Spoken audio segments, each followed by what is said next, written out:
All right, hello VC. We gathered the four best looking guys to a video for you tonight. So you might not have pictured the four of us together, but we're gonna make this work tonight.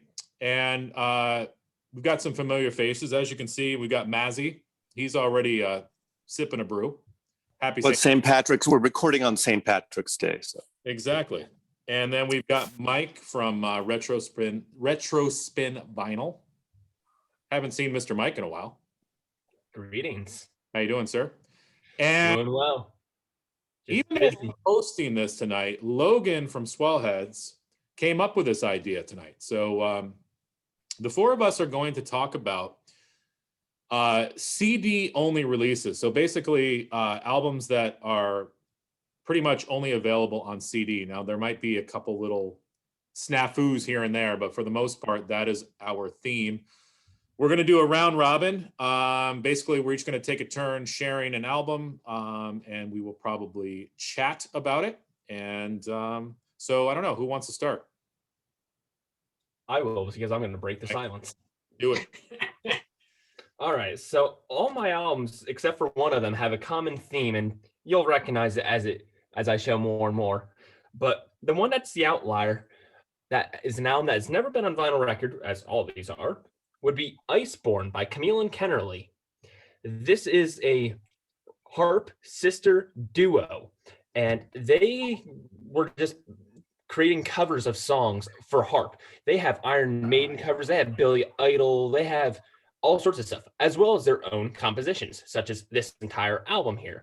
This is one of two, as of this moment of recording this video, original works. The other one is a Christmas release. This is just more Nordic kind of vibes to this. And they have their releases of the covers stuff and all that. They have albums like called Harp Attack and Harp Fantasy and all that combines some original stuff with predominantly covers. But this is their first non-Christmas holiday release. And this is fantastic. If you want like just mellow harp music, this is what you get. This is the first release that next to one or two songs on their Christmas release that features vocals. And who knows, maybe in the future they'll start doing that. But this is how it is. And as I said, they started on YouTube predominantly, and then they just gained momentum on social media, and then they're releasing stuff on their own. They're not on a record label. All their music videos are self-produced by the two sisters and their mother. And they record at home. They're not on a label, and they just have their own thing. They also, what I really like is they hand sign your orders. They also sometimes add little goodies, like in this package that this record came in. It came with this little postcard kind of thing with some social media information on the back of it. And it's just really well put together, has a really nice added touch. When I ordered the Christmas CD, it came with a custom Christmas card with my name on it and all that. And you know what? It's just very nice, peaceful music. And is it like that kind of like Mannheim Steamroller, that kind of collective kumbaya? Yes. And I don't mean that as a bad thing. Maybe I love Mannheim. I love Mannheim Steamroller too. It's okay. Yeah, it's similar. You could compare it. It's not as new agey and as based and orchestrated, but it's comparable to that. Yes. Do you have their album A Harp Day's Night? They didn't do that. Sounds like something that should be on the Windham Hill label, I'm thinking. Exactly. Yeah. Right. Now, when they signed it, did they write their phone numbers for you too, or? Sadly not, but you know, there's always next time. But are those the same sisters behind a very real disc called Harptalica? No. But is that a real thing? That is a real. I believe they're also sisters duo doing harp Metallica. Of course. Wow, that's cool. They've done some covers of some Metallica songs, but they don't have a sole album release. Okay. Michael, you should start a whole harp channel, just harp music, and that's it. Yeah. I mean, they have one on YouTube, but yeah, they go by Camille and Kennerly, their names, but a lot of people know them as the Harp Twins. And you know, their target audience and demographic is kind of a wide ranging, to people like me to people who are 85 or whatever, you know, like, so is it really viable for them to put their resources into having a vinyl release at such an indie home knit level? Right. Honestly, probably not, but it would be very great and very hopeful. And imagine some sort of like the bluish, cyanish, purplish colored vinyl that would like match this with maybe like some white speckles. That'd be kind of cool. I'll bootleg it. Yeah, there you go. There- Well, yeah, but Mike, it can't be released on vinyl because then it couldn't be on this video. So, we're keeping it CD only here. Yeah, but it'd be nice if all these were on vinyl too. Though. For posterity. Yes. I'm not a, obviously I like to show a lot of vinyl, but I'm certainly not a vinyl purist. Oh, me I either. went through a 22-year period. I'm older than you guys, but during that time where I hardly bought any vinyl, thinking it's over. And obviously I was pleasantly surprised. Well, yeah, and then I know for myself, I still buy CDs. I've got like 3,000 CDs. I mean, I don't know about you guys too. Mazzy has a lot more CDs than I do, but Logan, how many CDs do you have about? I've purged a lot. I've gone through periods where I'll purge them all at once and then kind of slowly buy them back. So I have only like 2 skinny racks of CDs now, but I have a lot of CD box sets that I'm starting to collect those more. And hopefully when I move next month, it'll be into a larger space, which means a dangerous larger space for more CDs and vinyl. And Mike, what about you? About how many CDs do you have? CDs somewhere in the 1.3, 1.5K range. So not a lot. Okay. Yeah. That's I'm kidding. I mean, comparatively to you, I only have a third of what you have. But No, that's a shitload of CDs. Like, yeah, anytime you have over 100, I'm thinking most people are probably like, yeah, that's a lot of CDs. probably. And I have almost 2K records now at this point. Like, people will probably crap their pants over that too. Yeah, I've only got about 800 records. So Only. How many do you have, Mazzy? You have the best record collection in the VC, in my opinion. So I have LPs about 6,000. I just did I taped a video today on these memories 1995, because 95 was the year I purged. I had 6,000 records. I purged 2,000 of them. I sold them thinking records are going out. Luckily, I didn't get rid of my whole collection, and I got rid of the wrong records. So I'm about back up to close to 6,000. Wow. So I don't know how many CDs. I have a lot, but Yeah. All right, Mazzy, you want to share your? yeah, I'll go next. Yeah. I'm going with this record, this CD, excuse me, but this recording is a 3-disc set. And some of this music has been released on vinyl in various formats, but this configuration has never not. And since it's St. Patrick's Day, it's kind of, to me, a perfect artist to show. That's Van Morrison. This is the Bang session.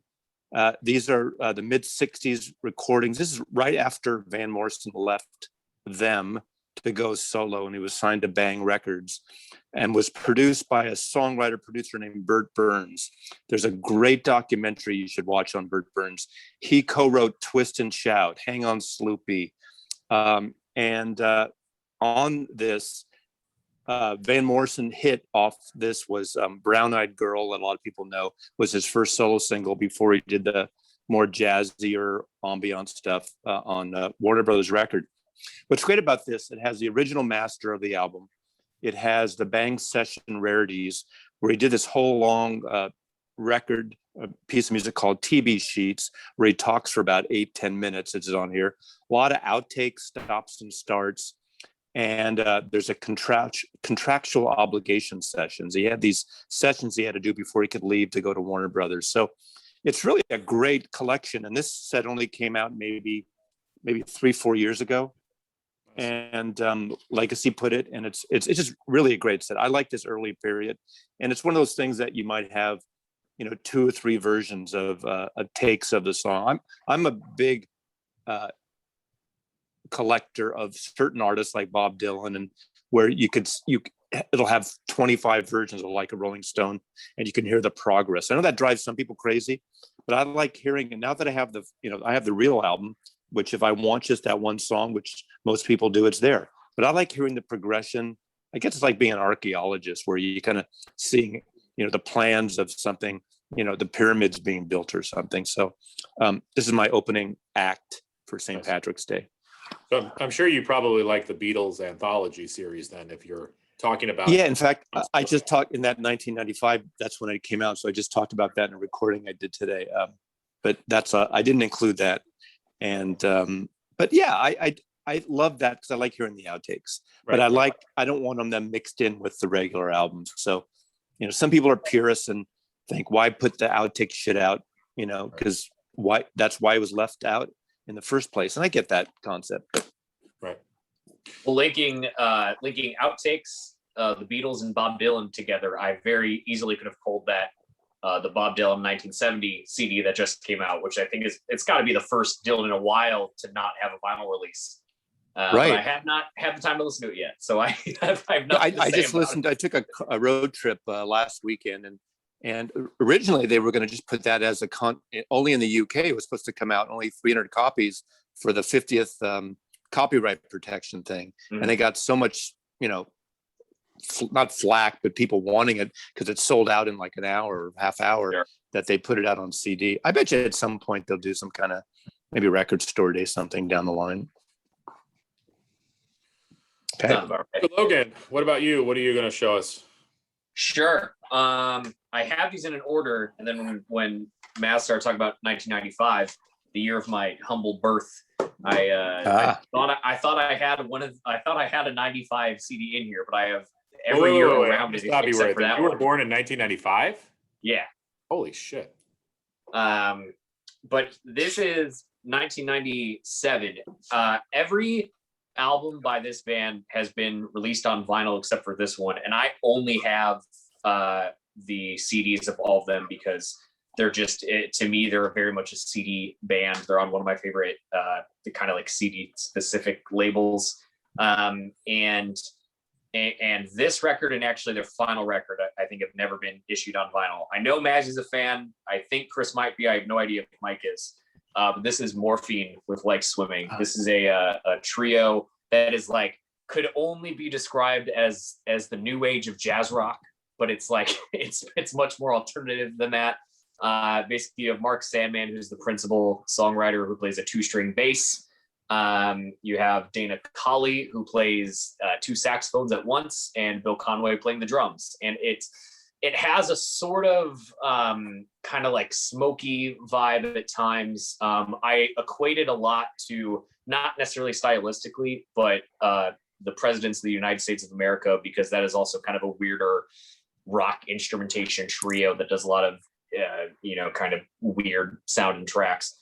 This was the first Morphine record I ever heard. I heard the song Early to Bed, just like digging through a YouTube hole in high school. And I remember the chorus of the song is a takeoff that Ben Franklin quote, and the lyric is "Early to bed, early to rise, makes a man a woman, miss out on the late night."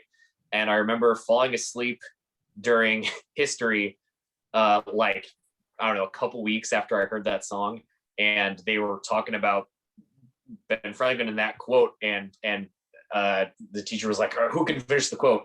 And I just like leapt up and sang the song, and everyone was looking at me like, "That's not the fucking quote, you idiot." But there are some. I don't know if this is my favorite Morphine. I hold all the records very close because I kind of binged them all at once when I discovered the band. But Early to Bed is great. I Know You is great. 11 O'Clock. French Fries with Pepper, a extremely simple song that is very, very fun. And this is on the Ryko disc label, and I'm a sucker for the teal blue Ryko disc tinted jewel case. So I have a lot of Ryko CDs, although by this point, this is a Ryko disc DreamWorks collab. So it's just in a black, but all the other ones are in the patented Ryko disc case. And they were one of the few bands at that time that was on Ryko disc that was original music, because Ryko was doing all those Bowie and Zappa reissues, and I think Elvis Costello too, maybe, or something. But I love Cure for Pain, that record of theirs. They're also good, and I think Run Out Groove has done a couple. Yep. And I know the Good album just got a vinyl announcement from Music on Vinyl, maybe. But yeah, Like Swimming hasn't been touched, and they did one more record before Mark Sandman passed away called The Gift, which is the only record of theirs I can't get into. But I haven't heard that one. It's very slow, but maybe I'll give it another shot. Yeah, they got a big like post-punk sound too. They're really like up when they're upbeat, man. That bass and that horn. So rare to have a band with no guitar player or piano player. Yeah, Right. and they're noisy, they're squonky, they're his first band Treater Right is like this great like weirdo blues rock thing. I don't know that. Oh, super super good. They have a few records pre Morphine. All of his recordings are super good. Yeah, I remember Nice. hearing Morphine for the first time in college because you said that came out in '95, right? So that was like This record is 97. The 97. first Okay, one is so like 92, but I think. yeah, I remember listening to Morphine in college. Some of the cool people were listening to Morphine, and they definitely had that unique sound. I think I actually have that CD somewhere, I want to say, but yeah, the great band. You think? Well, I mean, Mazzy, when you got like 3,000 CDs, I'm at the point now where I'm like, I go to the store, I'm like, shit, do I have this already? Like, I have all my vinyl on Discogs. I don't have all my CDs on Discogs. Yeah, I don't have my CDs on Discogs at all. But I was thinking today, because I was doing the 95 one, and I was trying to find this album by Tricky, his first solo album.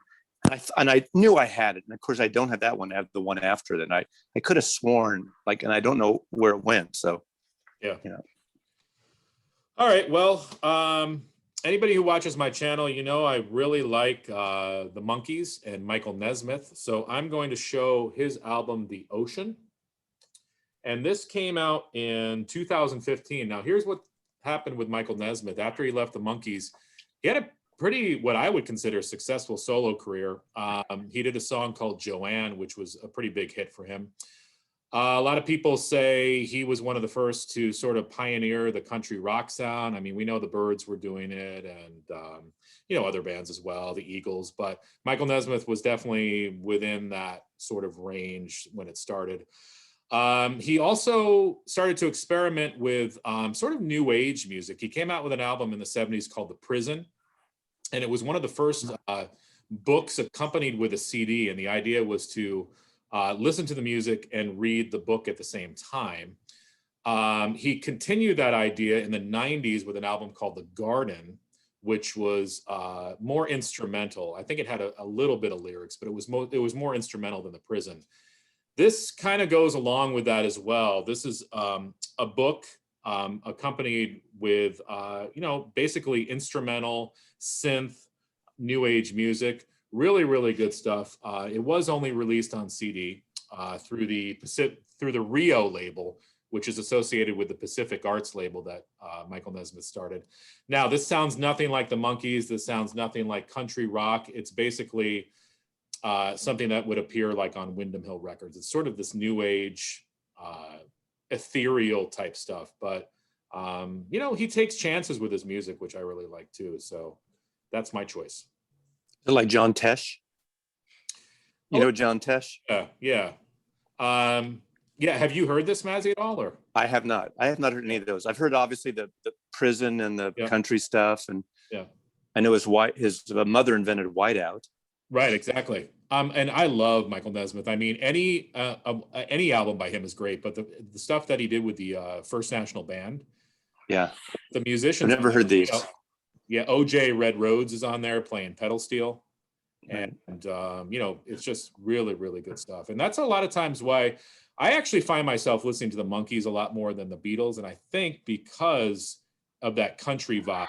I mean, the Beatles never really had too much of a country thing going on. I know they covered Act Naturally by Buck Owens, but I mean, the Monkees, they had freaking slide guitars on their albums, and Michael. With the Wrecking Crew all over their records. Yeah. So I don't know. So I know I'm kind of going off on a tangent here, but Michael Nesmith. That's okay. Got to check it out. I met Mickey Dolenz at a convention once. Then it was very clear that he had no reason to be there and did not want to try to justify that reason. It was very disheartening as a guy who grew up on a lot of Monkees material. Well, I had a chance. I saw Michael Nesmith and Mickey Dolenz performing a couple of years ago. The great concert. You see how, I mean, Mickey Dolenz is a phenomenal performer. He can still. I think he was the best singer in the Monkees. A lot of people always talk about Davy Jones because he had that pretty voice, but I think he was the strongest singer. Pleasant Valley Sunday. Oh God. Incredible. Yeah. Well, he also sang on the B-side Going Down, which is he does this whole jazz thing in that song. Right. Phenomenal. Like scatting. Yeah. Yeah, scatting. Yeah, that's the word. I always feel weird saying scat, but Scat. I think Ella Fitzgerald. I'm thinking scatting all the times. yeah. Is it a bop bop doo doo boop boop? But Michael. I'm too My hip favorite and monkey will always be Michael Nesmith, but that's just I only think of scat records. Oh, My turn. Michael, we're up to you. All right, so in the mid 90s through, I would go as far to say mid 2010s, vinyl records were not very predominant. It was mainly CDs. And then from like 2007 to 2015, really digital downloads as well as CDs. Well, due to that fact, many of those albums have not been released. And that's what a lot of these albums fall into that category.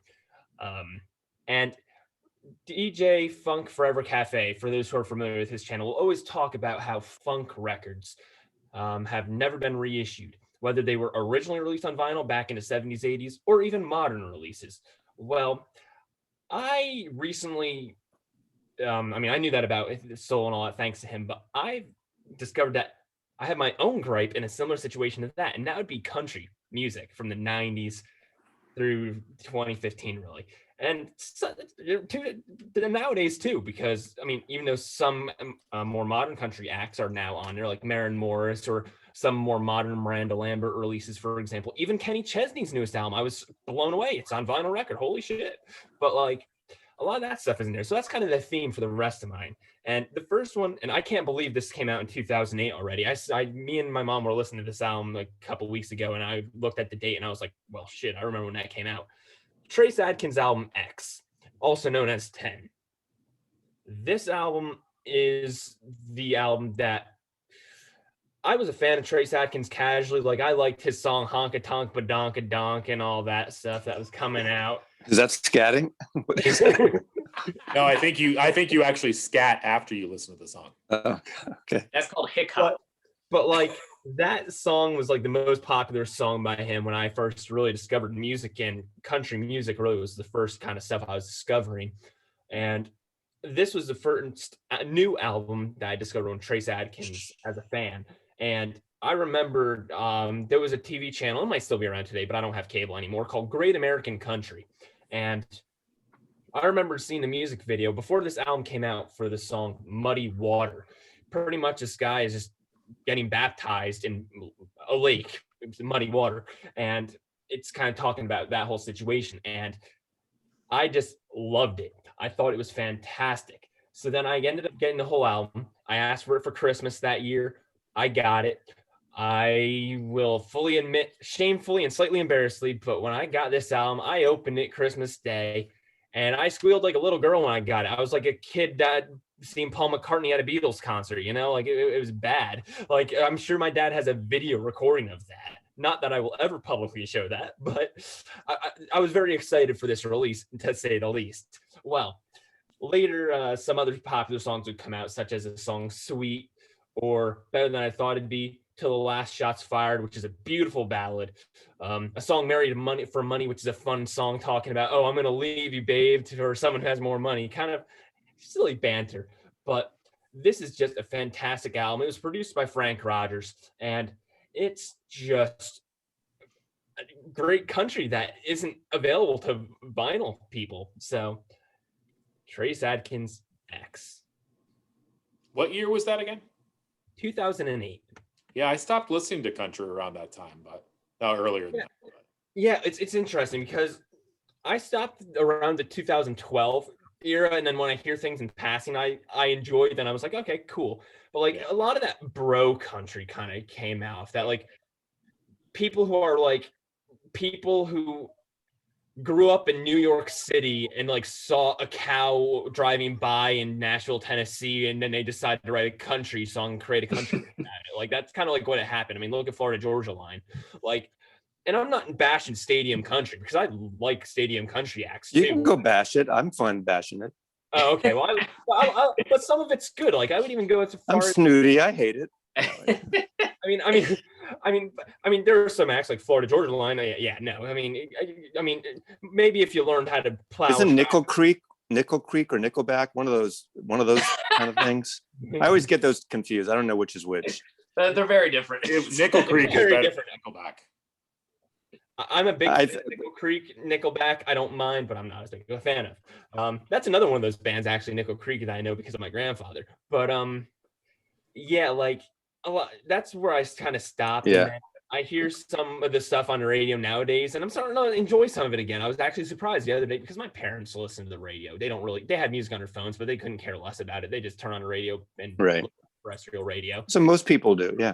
Yeah, pretty much. And I think Americana, like around that period, all like to 2000, late 90s, 2000s, Americana really got a foothold for alternative people, the people who are into post-punk and alternative, you know, that were turned off by the Nashville country, got into the Austin country more, and these kind of crossover bands, whether it's Wilco or Uncle Tupelo or, and you know, and even some of the art, Earl, what's his name?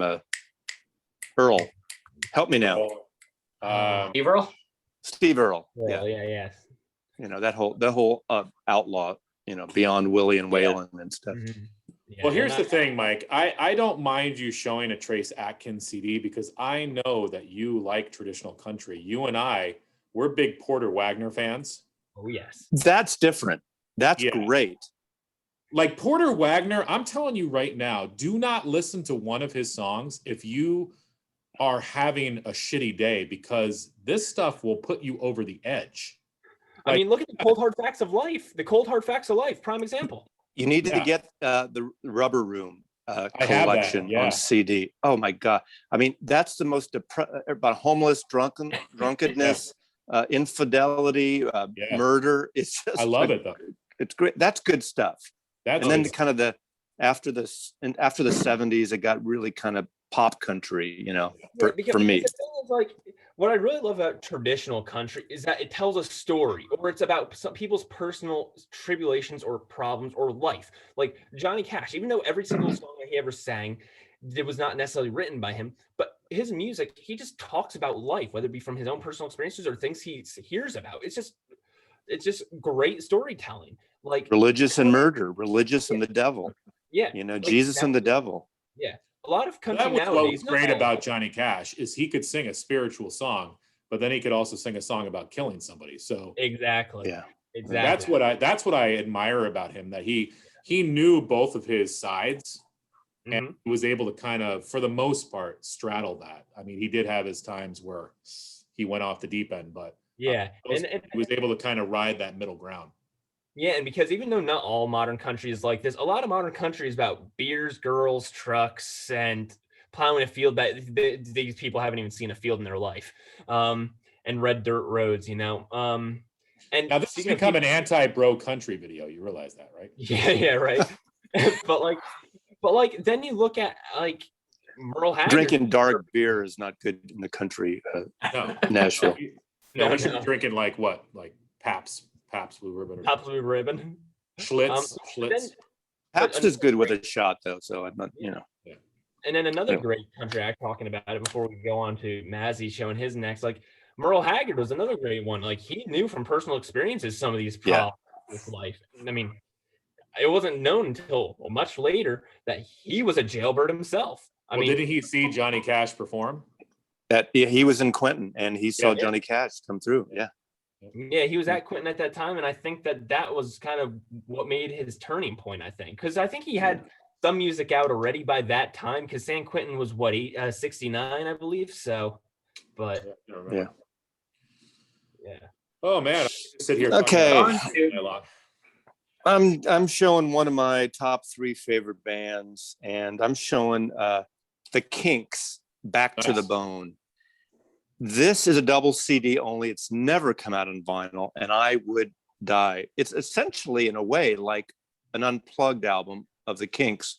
Came out in 1996, was recorded at their own Conch Studios in England, London, with a small audience. And it's Ray and Dave, and then these other musicians, I don't know who they are. I mean, the Kinks really weren't a band by that point, but they do these great versions of Celluloid Heroes, Picture Book, Village Green, Do You Remember Walter? Basically, all their hits and I think one disc is live and one is without an audience. It's really, really good. To hear the, I mean, Ray Davis is one of my all-time favorite songwriters. His intimate short stories about England just came out of that whole time from, I guess, 66 through 69 when they were banned from coming to the United States because they fucked with the unions. Can I say fuck on this video? They screwed with the unions, the American musician unions, and they were banned to tour right at the height when they should have been touring America. And some think that's why all these songs Ray started writing about, whether it's Waterloo Sunset and Preservation Act, and we're about London and very kind of suburban type of intimate songs, not about like the Stones doing the blues stuff and American and more straight rock and roll. They're more little storytelling. But I wish this would be on vinyl. 2 CD set, Back to the Bone. It was put out Guardian independent label. So I forgot who distributed it, but Conk. It was like a self-produced thing, but it was distributed widely. So I think you can still get it. But I would die to have a vinyl release of this. Probably be 3 records, I assume, on vinyl. Yeah, very cool. The last like proper Black Crowes album of original material is kind of like that. It's a double. It's a very weird concept. It's from 2008, I want to say, and it's a 1 CD plus download card for the second album called Before the Frost Until the Freeze, and it's same concept. It's like one track is them, or one disc is them just like in a cabin recording some new songs, and the second disc they invited some friends over to play them the other set of songs, and it's like very raw. It's probably the most forgettable CD in their catalog, but it's interesting for sure. If you're a fan, that kind of stuff is so great, right? Yeah. Those kind of lo-fi recordings that aren't big produced, and get to a point where sometimes especially with the Kinks, I think their last album, they did one album on Columbia. Is it Phobia? I forgot. I think it's Phobia. I have that. It came on vinyl limited a couple of years ago, and of course I bought it. It's a terrible album. Maybe it's because more of I'm not, as you guys know, a big metal fan, and I'm not against metal. And when the Kinks do their rock and roll stuff, their anthem stuff in the 80s, I actually like it. It's not my favorite, but I like that because I think Dave Davies is a great guitar player. But that record, just the songwriting is to me bland. So when they strip down like this, it again goes back to what we were just talking about, the Americana music and late 90s and 2000s, that whole back to basics after all that 80s synthesizer stuff that was happening. All the indie scene was happening. People were getting a little less produced, a little more intimate in some cases.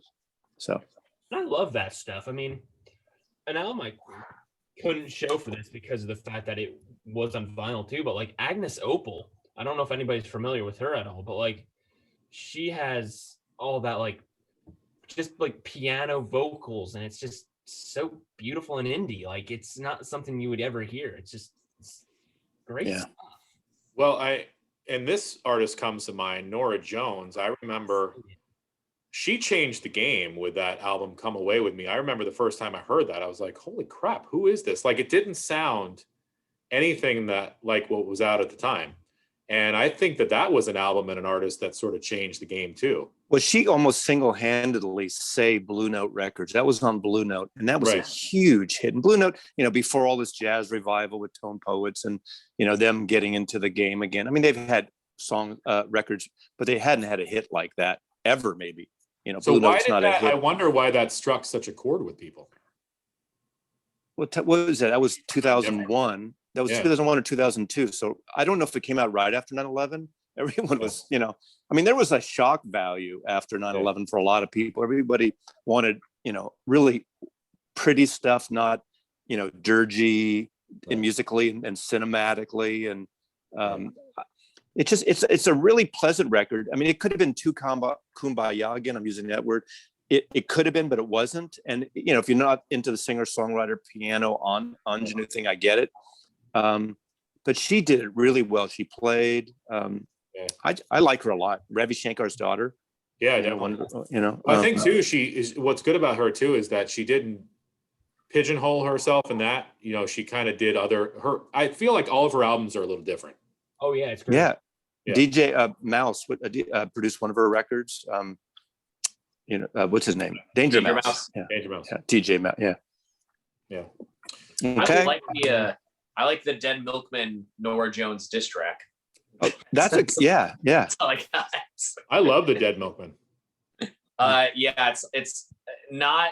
I think it's their third most recent record from like the early 2000s. They have a funny song where the opening lyric is like, I'm stopped trying to understand Nora Jones or some shit. Well, she did. I forgot I have it on CD, and now I have to look it up to remember where it's filed up here. She did that group with the like folk kind of country album. That's like a folky indie thing. Oh, the Puss in Boots. Is that what it is? I don't even remember now. I have it, but was she in Super Heavy? Was she in that band? I don't know. Or is that a similar singer? I don't know, but she was part of that 2000s Lower East Side New York scene that was happening before the Lower East Side got really gentrified and built up. There was these hipster clubs like called the Living Room and a few others with people like Teddy Thompson, who is Richard Thompson's son, and all these kind of cool indie artists. What's the guy that did Hallelujah? Buckley. Jeff Buckley. Jeff Buckley would play there, was part of that scene too. Yeah. And there were all these indie artists that would show up and help each other and play on their records. And that's kind of was a scene. I wasn't part of it, but when I'd go to New York, I'd go to down those clubs and see someone on those nights. And it was just really good. It was like you could walk in and pay, $10 or if that, and just see whatever was showing up that night. I actually think it wasn't Nora Jones. I think it was Joss Stone. I get the two confused a lot, but there's a very confusing band that people should, it's not great, but people should look into. It's called Super Heavy. It's Mick Jagger, Joss Stone, I think one of the Marleys, and somebody else, like very surprising. And it's a very odd, like rock, soul, reggae album. It's I don't understand it, but it's fun to look back on. All right, Mr. Logan, what do you got? So I kind of like Mike, I accidentally have a theme. It's mostly 90s stuff. And I'm going to try to do the threadbare here between everything. So talking about the Ryko disc tinted jewel case era. This is not a Ryko disc release. This is from RCA, but does have a very cool blue case. And I think many people probably think this is a one-hit wonder band from the decade, and I understand why, but these first two records are fantastic, particularly the second one. And this is the Verve Pipe with Villains. The song The Freshman is the big single off of this, but I would highly recommend anyone who thinks they are sick of that song, you can find the CD very cheap, and if you find the version with the blue case, there's an alternate version of The Freshman here that is very slow. It's very stripped back. It's more of a kind of a poignant ballad version. They really beefed up the single for 90s rock radio. But the Verve Pipe is in a long string of REM ripoff bands, and I really like the way that they rip off REM. There's very few bands that I really love that cop that sound so hard. But the Verve Pipe is just a super catchy band. They're one of my mom's favorite bands, so I kind of grew up with them, and we got to see them together. And there's just some really amazing catchy pop rock songs on here. The title track, Cup of Tea, The Freshman, like I said, the song Penny is Poison is like another just really nice kind of alternative ballad type of track.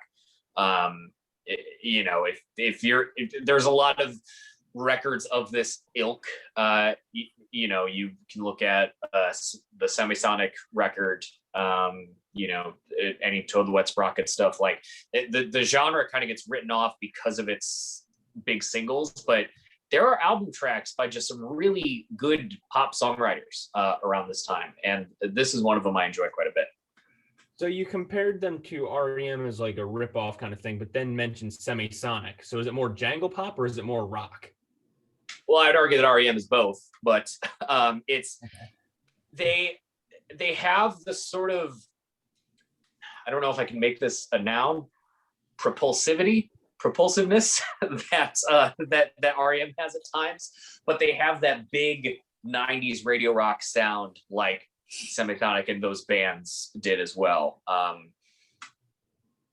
so they kind of, fall between those lines. But also, I mean, this record is, let's see, 1996. So this is 2 years after REM's Monster, their big kind of, return to rock and roll land. And so, that's, those first three, I know nobody needs to hear me gush about REM anymore, but those first three REM records of the 90s really redefined alt rock for the rest of the decade. And Warner Brothers, you mean the Warner Brothers records like Automatic and Out of Time, Automatic, and Monster? Yeah. Like it rewrote the landscape. And Green, I like Green a lot too. Green's my favorite one too, for sure. But all those this and the first Verve Pipe Pop Smear are both just like really catchy rock records. There's nothing too flashy, but it's I like it. It's good. So do you think I'd get more of a Shiny Happy People vibe or a Closing Time vibe or Wonderwall? There's bigger guitars than Shiny Happy People. It's more. I bring up the REM reference because they are so indebted to REM via song structure and just the that pure like alternative rock but on a major label sound. What's the frequency, Kenneth? What's the frequency, Kenneth? Yeah, totally. But it's like. But you would hear the Freshmen on a compilation with the Gin Blossoms or any of those kind of power pop hard guitars what was like called post grunge but didn't really like get into the real annoying parts of post grunge yet. Or the annoying parts of grunge. Well, that too. No. I was just listening. I was writing something in 1995 again, and I was talking about Melancholy, Smashing Pumpkins album, which I like that record. But I was thinking about it, and I was thinking, Billy's voice just drives me crazy. It gets really irritating sometimes. So a little goes a long way, but I know people love it, and I have like 3 of their albums on CD, no vinyl. So that's my favorite Smashing Pumpkins. I'm exactly as old as that record. Came out the day I was born. Well, there you go. I would have to say, and I mean, many people may not agree with me, but I would have to say that Melancholy and Infinite Sadness is the White Album of the 90s. I agree. That's bold. I think you're comparing a double record to a double record, but no, I think what he means too is like the varied styles in it too. Yeah, the various styles. I mean, double album too, but. Listen to it again, Logan. We're right, Logan. Okay. Which one? Because you can't pay me to listen to the White Album again. Oh, okay. What is Mazzy? Is my question. What is what? What did you think? Do you think that's comparable? I agree with Logan. It's just because they're White Album. I mean, they're double albums. There's people will say, okay, 1999, the White Album. Well, to me, 1999 is nothing like the White Album, but Signs of the Time is more like the White Album as far as I'm concerned. There's some lo-fi stuff. Prince, if you could call Prince doing lo-fi, but some stuff that meanders a little bit, but I like that. Or Tusk. Tusk is definitely the closest in the 70s. It's like the White Album because I love Tusk. And I couldn't listen to Rumors for 30 fucking years because everyone played it all the time. And I love Tusk, but it's a problematic album at times, but it's still really interesting, I think. I think Tusk is criminally underrated compared to the rest of the. Oh, I love it. I mean, I loved it from the beginning. It's not totally polished like Rumors or the one before that, but that to me what makes it so wonderful. I mean, even like the White Album, as great as it is, there's some things that aren't so polished, and that's what I like about that. But I get it. Like any of these records that we're into, you hear them so much, you play them so much. Do we have to hear fucking Sgt. Pepper again? And I love the Beatles, but I love Sgt. Pepper. But I'll go 5 years without listening to it, and then I'll just dump it on. Yeah. I like the Camper Van Beethoven Tusk. Yeah. Yeah. I like that couple albums they did with Virgin a lot. Key Lime Pie. Key Lime Yeah, I like Pie. them is so all. good. Key Lime Pie, Revolutionary, whatever, the Patty They Hearst cover song. Pictures of Matchstick Men. Yeah, exactly. Right. That's great. I'm really only familiar with a Telephone Free Landslide. Of I- Camper Van. You probably Yeah. know Skinheads Take the Skinheads Bowling. Yeah, I know that. I mean, the album with that song's on that album. Right. And didn't the lead singer go on to form Cake? Cracker. Cracker. Cake Cracker. And one of my all-time favorite songs is a song, I forgot which Cracker album it's on, called Big Dipper. Yeah. And it's such a beautiful song about Santa Cruz, because they're from down that area, Santa Cruz, California. Nice. All right. Well, I'm going to show a Bare Naked Ladies CD. Yeah, they have a CD that has not appeared on vinyl, and it's Most of theirs haven't. It's called As You Like It. You're right. Now, this one was recorded at the Stratford Shakespeare Festival in Canada, and it was only sold at that festival. I don't know how many copies were pressed of it. But I mean, as you can tell, it's definitely a Shakespeare themed album.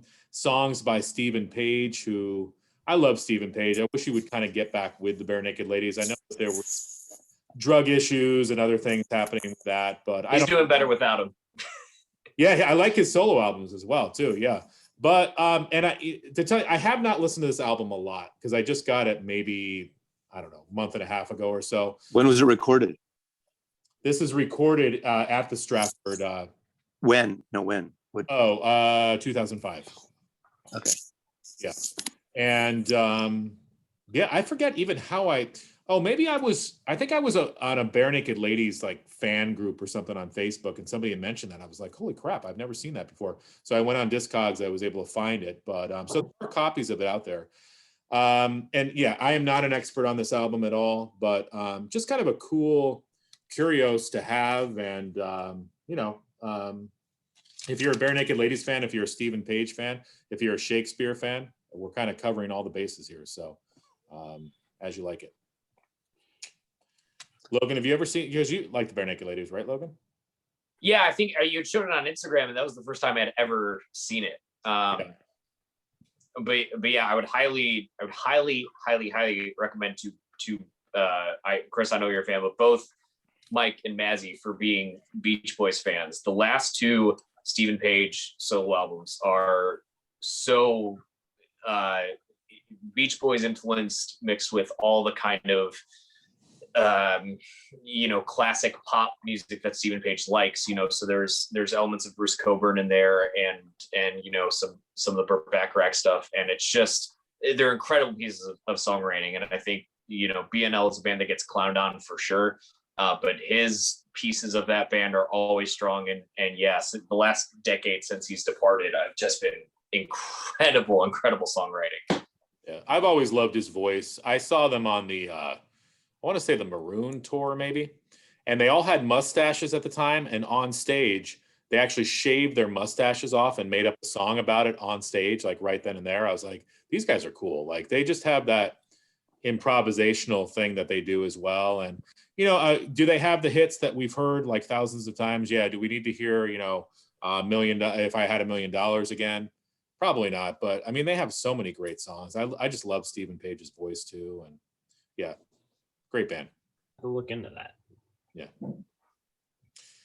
All right, Mike, to you. All right, this is actually another album that was produced by Frank Rogers a year after the Trace Adkins album, so 2009 here.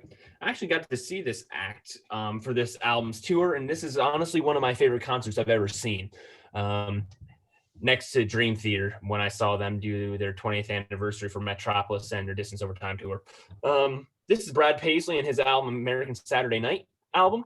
I don't know how well it's coming off on camera, but this is signed. I did not meet him, but this was $20 at the concert. At the time, it was the most expensive CD I owned, financially purchasing wise. My dad, when I was saying how much I wanted it, was like, "Do you really want it? You know how this much this costs, right?" And I was just like, "Yeah, I want it." So this was my first signed CD, first everything. I remember all of that. It was great. He had like some great audio visual images on the screen behind him. It's great. Does it have the song Then on it? Then yes, that's the That's a fourth great song, song. and Great that's song. one of the singles and popular songs off this album. And Brad Paisley, a lot of people know older country for pedal steel guitars and all that stuff and twanginess. And people know country, I guess that's a stereotype of country as a whole, but really it kind of became more produced in the late 80s through the 90s. And some of the musicianship, even though it's there, kind of isn't at the same time. It's more focused on the vocals and lyricism than anything else. Like Garth Brooks is a prime example of that. Well, and that's not a diss at Garth Brooks or that country. That's all great too. But Brad Paisley pays attention to his lyrics and vocal ability, but also pays attention to his guitar. Brad Paisley, I think, is one of the best guitar players of the modern era, of all time. Like, it was a pleasure and complete honor to see him live. It would be just amazing to meet him. It just felt like it'd be great to meet Jordan Rudess in the keyboard, like prodigy like era. But some of the popular songs off here, then, as Chris had mentioned, American Saturday Night was popular. There's a song on here called Welcome to the Future, which was the first hit off this album.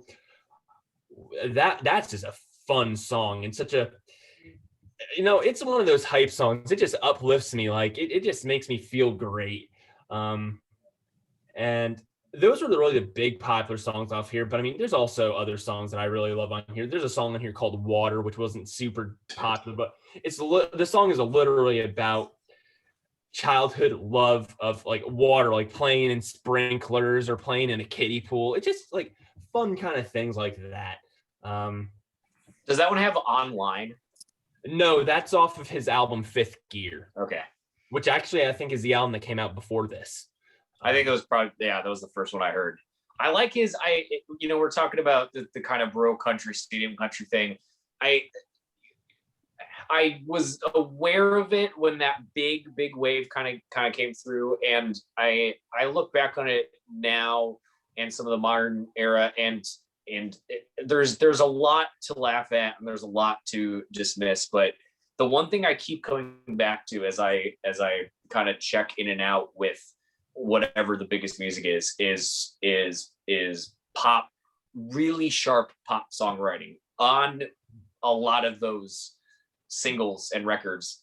There is a lot of, and Brad, for all his weird shit that he has like said in the past or whatever, whether it's him or his team, there's some really catchy, hooky stuff going on in some of his songs. The thing about, I don't know about him personally, because I've heard his name. I don't know anything about his music, but there's a thing that I don't know why I'm not a fan of, but it's almost like goes back to the 60s, and I didn't mind it in the 60s, but it's like writing songs by committee. And it happens in a lot of pop records today, obviously, but it did happen with the Brill Building in the 60s with Carole King and Jerry Geffen, and even Harry Nilsson worked there, and Lou Reed. All these people were writing these great songs, or Lieber and Stoller and stuff.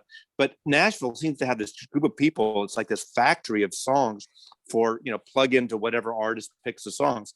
I don't know why I have a prejudice, because I shouldn't, but I kind of like, maybe because as I grew up, like the Beatles, like I know I always go back to the Beatles, but they were like the really first, aside from Dylan, artists that were recording and releasing their own music. I mean, obviously in the first couple albums, they did some cover stuff, but there was a nucleus of their own songs, and that really changed things. Even with bands, why after the 60s, like the Wrecking Crew after the maybe early 70s, a lot of them didn't work as much because all the bands, they played themselves. They didn't supplement musicians. So it's just a little call out, and I shouldn't be against it. And I don't know why with certain genres, I am a little more hesitant of it than others. No, I think that's totally fair. And I think I totally understand what you're saying there, as far as like, big, like kind of corporate teams of people, for sure. But, talking about Semisonic, Dan Wilson from Semisonic has songwriting credits for Taylor Swift. He has songwriting credits for Adele. He's been doing a lot since Semisonic broke up. I'm a big fans of guys like him, big fans of guys like Desmond Child, even Max Martin. I mean, you have to respect that dude's fucking output. Any song that he probably wrote on the radio. It's unbelievable. I hope they're retaining the publishing, because I know in those kind of situations, even going back to Elvis Presley, when all these songs were written that Elvis did, he got his name on it to get the publishing, get a cut of the publishing. For Colonel Parker was smart about that. So I just hope, it's because some of these artists, you write for me, my name's on it, I get the publishing. I'm sure Taylor Swift is fair enough that everyone gets their cut, but in some cases that always hasn't been the case. Yeah, and I don't know about all those details with Brad Paisley or other acts. I wish I knew all those details, but Brad Paisley, up until this album, the bro country really didn't hit him, even though it was starting to come out around that time. His album after this, Wheelhouse, I believe it was called, Forward, it kind of hit that bro country stuff. And oh no, it wasn't a Wheelhouse. Oh, it was Wheelhouse Forward. There was an album that came out after this called That's Country Music, which had the hit song Old Alabama on it, featuring the band Alabama. But after that album, it kind of hit the bro country stuff. And I just didn't like it the same way. Love and War that came out, which is his last full-length album, kind of rebounded a little bit. I think he did a song with Demi Lovato, which was kind of an odd mix.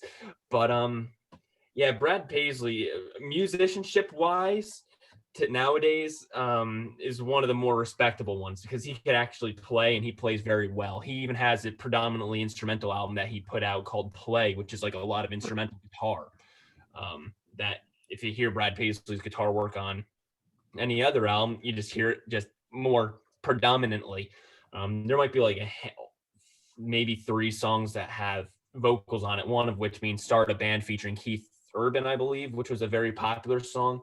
But yeah, Logan, the song Online is from his album Fifth Gear, as I said earlier, and that's a very fun song too. And that's kind of funny because that song is all about a guy who's 30 plus years old, living in his mother's basement, only looking good online.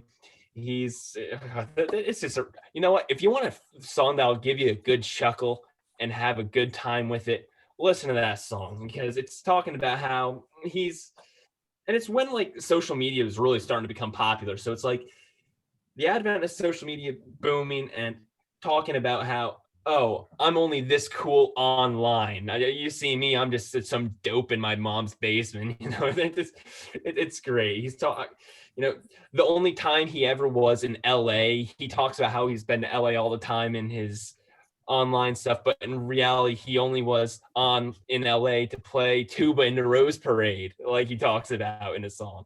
It's just it's a fun one. So my dad works in the comics industry, and a few years ago he got to do artwork for a backdrop at for a Toby Keith tour when he did that movie Beer for My Horses and did the accompanying soundtrack or whatever. But for the title track, he wanted a comic book style audiovisual presentation behind him to tell the story of the song, and my dad got to do the coloring for it. Well, that's nice. Cool. That's really cool. And before the movie and all that song actually came out on, I believe it was his 2001, 2002 release. I don't know what year. It was one of those 2 years, Unleashed, which honestly, that Toby Keith almost made this list, and that would have been one of the possible albums I would have chosen. But the only difference is I just didn't. But Toby Keith was actually my very first concert I ever saw. I saw him on the Big Dog Daddy tour. Now on to the Big Dog Daddy himself, Mazzy. Well, I don't veer very often, veer off, so I'm not veering off again. I'm showing a trilogy of records here, but I'll just narrow it down because Ry Cooder, these are 3 records he did for Nonsuch Records. This one actually just 2 years ago, finally, Nonsuch did a vinyl edition. So it's out of here. But this one's called Chavez Ravine. These trilogies are historic records in a way, musically. And they're about, in a way, Southern California and the Central Valley, California, and migration of immigrants and Mexicans. Chavez Ravine is a storytelling thing about when LA pretty much bulldozed this migrant workers, Mexican workers area to build Dodger Stadium in Los Angeles. And that's Chavez Ravine. Also, it's about flying saucers, and there's some guitar players and singers from the 50s and 60s of the Mexican singers that play with Ry Cooder. Ry Cooder's a great musicologist. He does blues and Tex-Mex and all kinds of collaborations with other different world music. My Name is Buddy, and these are the two that are not on vinyl. And this was a story he wrote, I Flathead, about this car racer in the valley, and it's called The Songs of Cash Buck and the Clowns. So these records, these didn't get a lot of, obviously got no play. If you're into Ry Cooder, if you're into Americana, historic California history, they're really, really interesting. This is really about a cat who wanders through America and California. So it's not unlike some of Woody Guthrie music, in a way contemporary. And these were done in the 2000s, and they're just really kind of cool records. You have to invest yourself in them. There's books and storytelling in each one. They're fairly elaborate, and this one, is illustrated. Nice hat for that creature. Of course, there's when they were bulldozing, pushing the families out to build Dodger Stadium, who actually lived there when that was built in the 50s. So I just like these records. I would love, I don't know the market to have these other two on vinyl. I think Chavez Ravine was the more commercial one, and it did come out as a 2 LP set again. But they're just really interesting records. And of course, anything with Ry Cooder, just his playing and how he brings in these Spanish speaking players and singers like Flaco Jimenez on accordion, who played on some of his best records in the mid 70s as well. So thrown in Ry Cooder there. That's interesting that you bring up Flaco, because I know I'm a big Dwight Yoakam fan, and I know he played on some Dwight Yoakam stuff as well. Yeah. He's a great accordion. On Paradise and Lunch and Chicken Skin Music, and he toured. I saw him several times. He toured a lot with Ry Cooder, and he just had that great kind of Tex-Mex, almost like a Zydeco. It wasn't Zydeco, but like that sound, because I'm a fan of that kind of music, and also like Queen Ida, Zydeco players use accordion, or they don't call it the accordion. What do they call it? Help me out. You don't know. We don't know. I did on a video once, and I mentioned accordion. Of course, the comments. Those aren't accordions. They're da-da-da. Someone's gonna comment. The ones that are more circular, right? Well, there's that kind too. That's like a contadina. That's there's that type of thing, but there's different names for them, and it's kind of like guitars. And there's obviously steel guitars, and I know guitars, but I think at one point I was showing what's the steel guitar called that almost has a round, almost like a hubcap. Oh yeah. And I know resonator. And yes. And I said the wrong thing. And of course, like 10 people well, what's the that's dobro? Great. Well, dobro is like that, a little different too. Yeah. Okay. And there's lap steel and So anyway, Papa played the dobro. Yeah, we did. He did. Papa did. Papa played. Who'd you say? I'm sorry. Papa played the dobro. Isn't that a miss some song? It is. It's the Johnny Cash song from Ride the Train. Out of context, out of sight, out of mind. I thought you were talking about your father.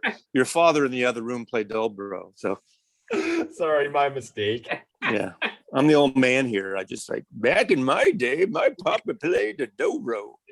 I might have to check out that Ry Cooder album, that Chavez or whatever. That sounds. Yeah, I'm sure you can listen to it online to check it out. But there's different musicians and female singers. There's this great long song about a UFO. Of course, there's a cover on here. You know the song "Three Cool Cats"? No. Three Cool Cats. In fact, if you ever listen to the Beatles Decca audition, they cover Three Cool Cats. It's like this 50 kind of funky pop song, and it's on here too. So there's some cool stuff on here. Well, I love anything that has to do with UFOs, so I'm gonna have to pick that. El UFO Cayo, 8 minutes, I think.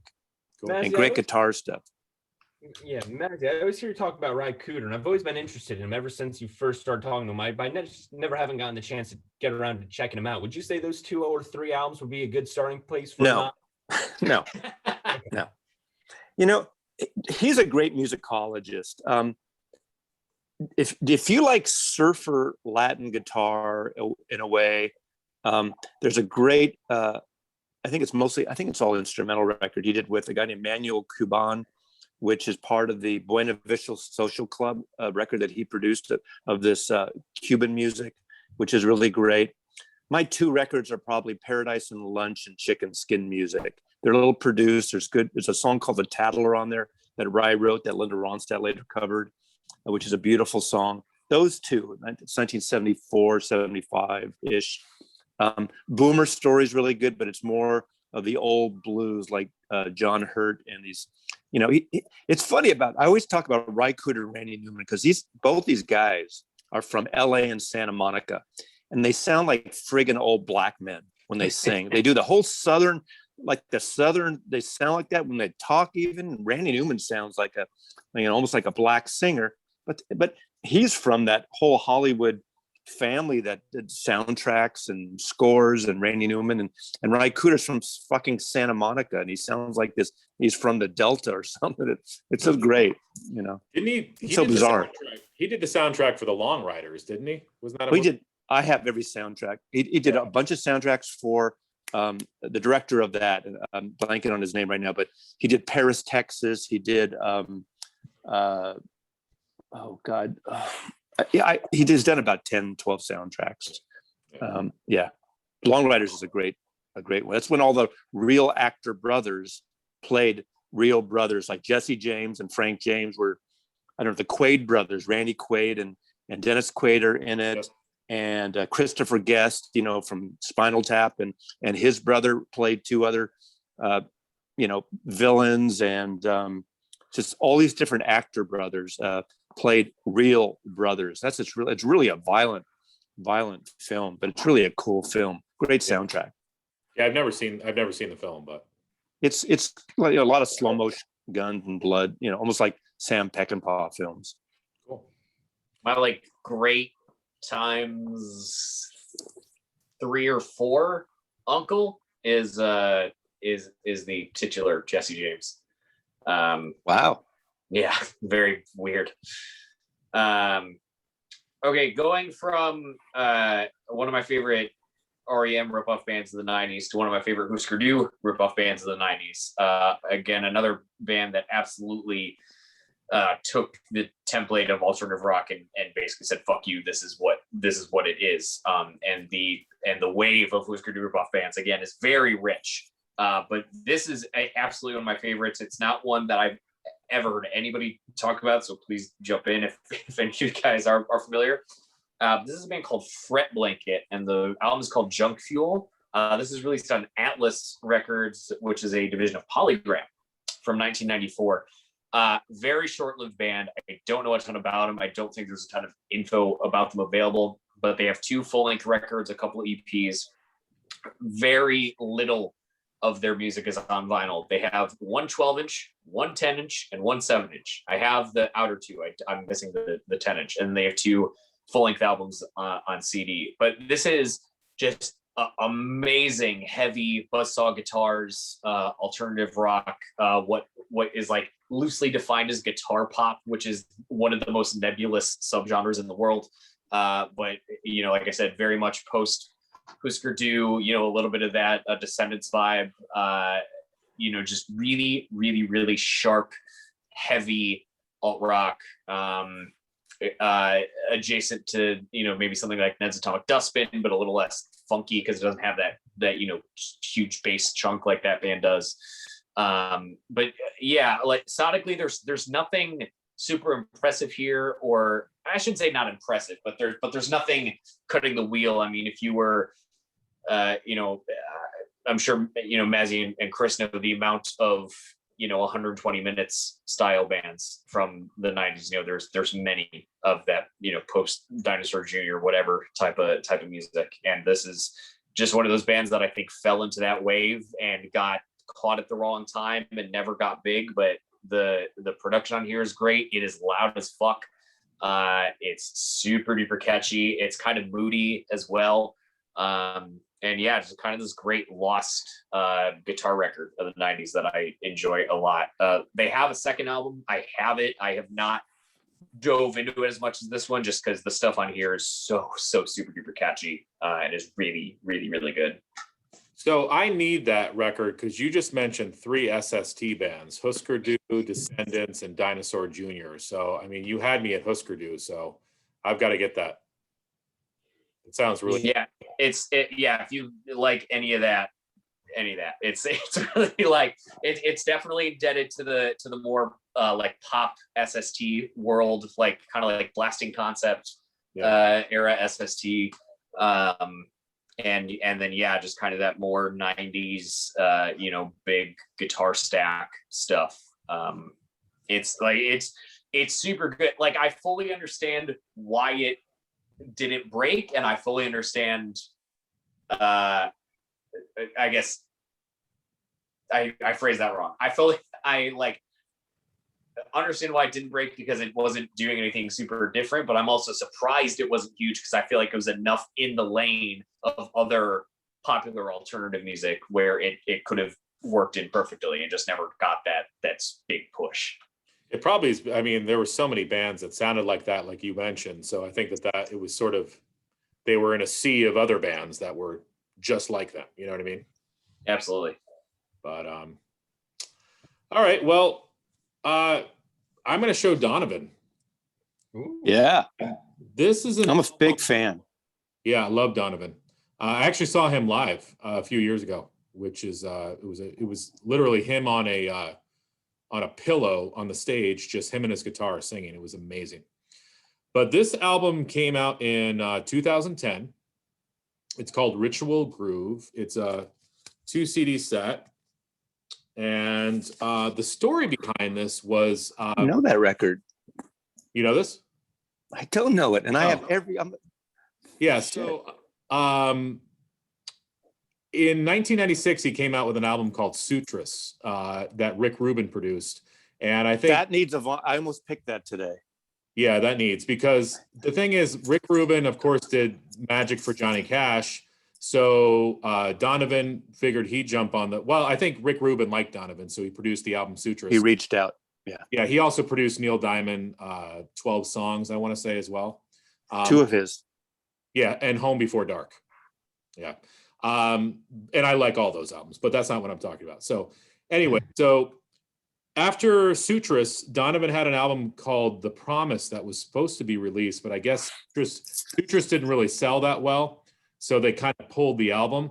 But a lot of the songs that were originally going to be on The Promise appear here on Ritual Groove. There are like 26 plus songs on this double CD. It runs the gamut of all different types of music. I mean, you've got traditional Donovan folk on here. You've got some electronic elements. I believe that this is only available on his website.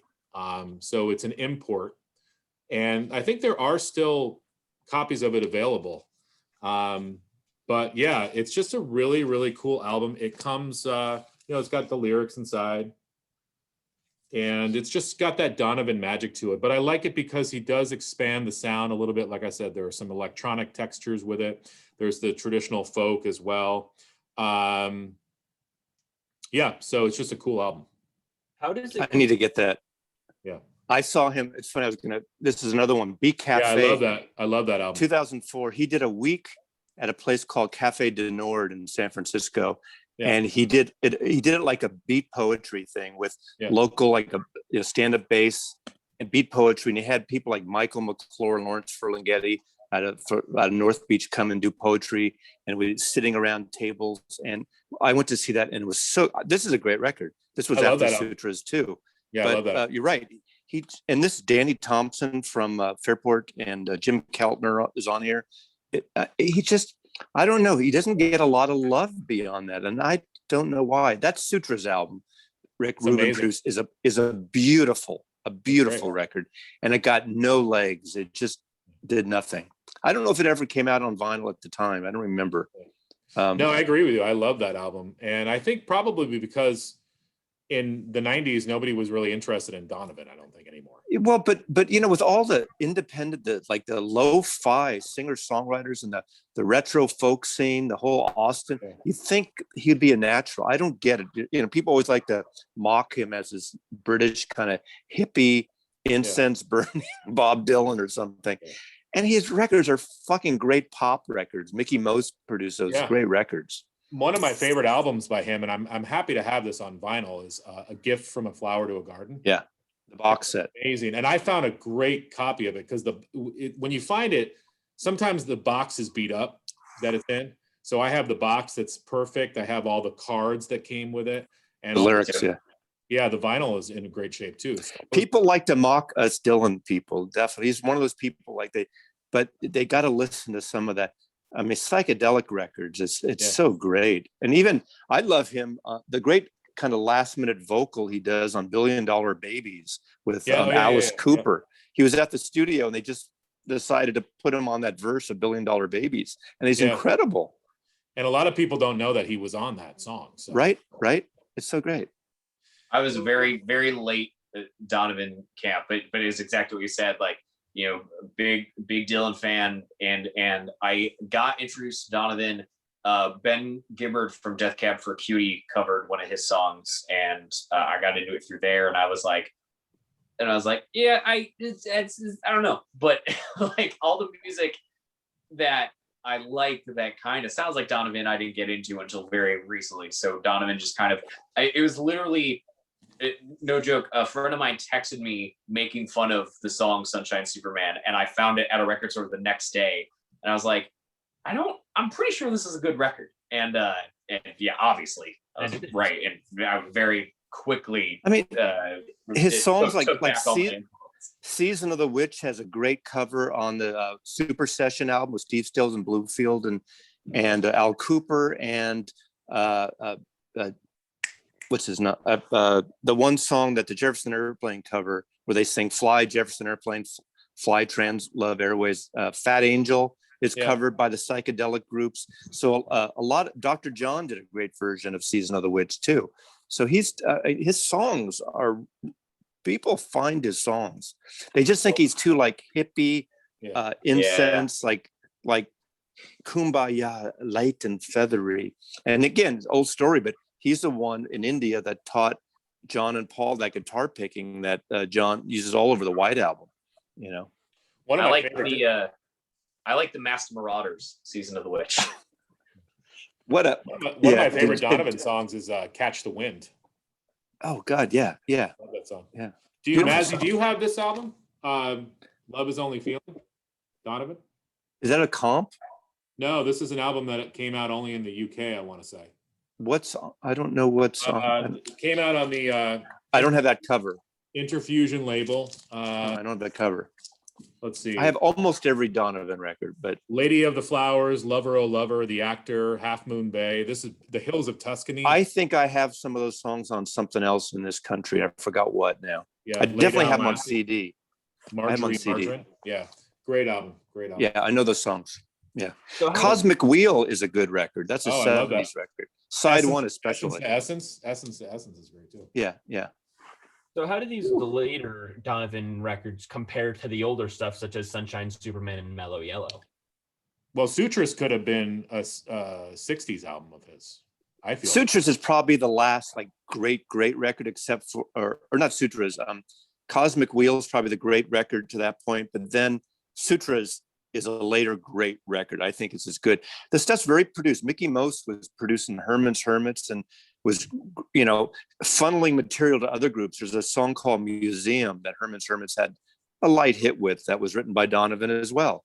So it's great. I mean, people like part of Led Zeppelin plays on some of those records before they're Led Zeppelin, because Jimmy Page was a studio musician, before Led Zeppelin and and Jeff Beck plays on Barabajaggle, right?